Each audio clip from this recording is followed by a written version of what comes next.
আমরা সকলেই জানি ডেঙ্গু কিংবা চিকুনগুনিয়ার মতন মরণঘাতী রোগ জনগণের প্রাণহানির কারণ হয়ে দাঁড়িয়েছে। অথচ আমরা যদি সবাই সচেতন হই তাহলে ডেঙ্গু কিংবা চিকুনগুনিয়া থেকে নিজেদেরকে রক্ষা করতে পারি। বিশেষজ্ঞগণ বলছেন এডিস মশার কামড় থেকে মানুষ ডেঙ্গু কিংবা চিকুনগুনিয়ায় আক্রান্ত হয়। সুতরাং ডেঙ্গু থেকে রক্ষা পাওয়ার জন্য আগে থেকেই সকল প্রতিকারমূলক পদক্ষেপ গ্রহণ করা অত্যন্ত জরুরি।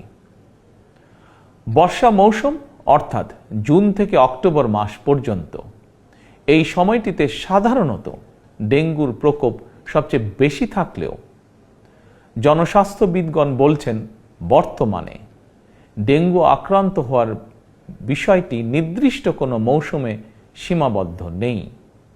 সুতরাং যে কোনো সময় মানুষ ডেঙ্গু বা চিকুনগুনিয়ায় আক্রান্ত হওয়ার আশঙ্কা রয়েছে।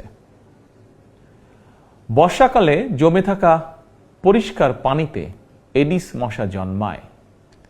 3 দিন পানি জমে থাকলেই সেখানে মশা জন্মাতে পারে। কীটতত্ত্ববিদ এবং জনস্বাস্থ্য বিশেষজ্ঞগণ বলছেন মশার প্রজনন নিয়ন্ত্রণের জন্য ড্রেন, ডোবা, নর্দমার মতন যেসব জায়গায় পচা পানি জমে থাকার সুযোগ রয়েছে সেগুলো পরিষ্কার করে রাখাই সবচেয়ে কার্যকর উপায়। সুতরাং ফুলের টব, ড্রাম, বালতি, পরিত্যক্ত টায়ার, ডোবা, বাড়ি বা বাসার ছাদে পানি জমতে দেবেন না। পানির ট্যাঙ্ক ঢেকে রাখা অত্যন্ত জরুরি।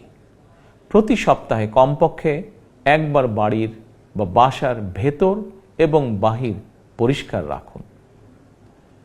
প্রিয় দেশবাসী, আমাদের সকলের মনে রাখা প্রয়োজন ডেঙ্গু প্রতিরোধে সচেতনতা এবং পরিষ্কার পরিচ্ছন্নতাই সবচেয়ে কার্যকর উপায়। এরই পরিপ্রেক্ষিতে আসন্ন বর্ষা মৌসুমের আগে থেকেই সরকার 14 মার্চ শনিবার থেকে প্রতি সপ্তাহে সারা দেশে পরিচ্ছন্নতা অভিযান শুরু করতে যাচ্ছে। এই পরিচ্ছন্নতা অভিযানে স্থানীয় প্রশাসন কার্যকরী উদ্যোগ গ্রহণ করছে।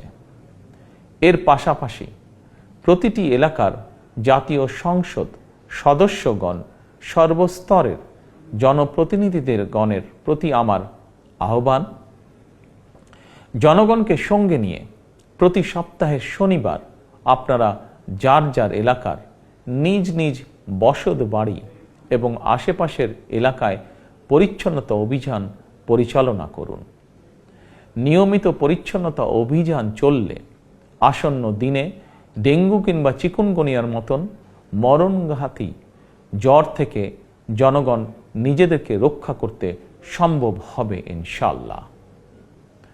আমাদের সরকারের জাতীয় স্বাস্থ্য নীতির মূল নীতি হচ্ছে prevention is better then cure, অর্থাৎ প্রতিকারের চেয়ে প্রতিরোধ উত্তম। অতএব কোথাও ময়লা পানি জমে থাকতে দেবেন না। নিজের বাসা, বাড়ি এবং আশপাশ পরিচ্ছন্ন রাখুন। এডিস কিংবা চিকুনগুনিয়া থেকে নিজেকে রক্ষা করুন, নিজেদেরকে রক্ষা করুন, অপরকে রক্ষা করুন।